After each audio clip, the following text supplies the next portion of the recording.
Atlanta has made some major investments into affordable housing, and today local leaders shared exactly how much progress has been made, along with what the future holds. Atlanta News First Blake Devine is live at the gathering spot in downtown Atlanta. And Blake, this event was the very first of its kind.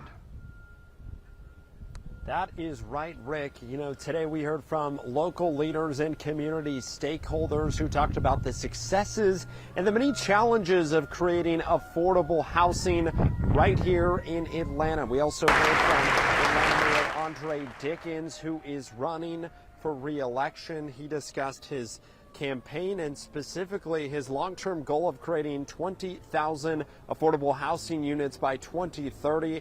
Atlanta Housing, who hosted this event, highlighted how they opened more than 3,200 affordable units in 2024. The agency is now looking forward to future plans this year, such as the Englewood Senior Living Project, Bowen Homes redevelopment, and reimagined Atlanta Civic Center. Access to affordable housing is one of the most important issues facing the country right now, and Atlanta has not been spared.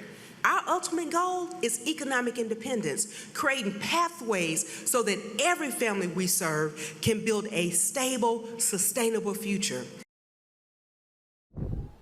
Now, a key takeaway from today when it comes to affordable housing, and the solution isn't always building something new, rather reimagining or reconstructing something that already exists. Reporting live in downtown Atlanta, Blake Devine, Atlanta News First.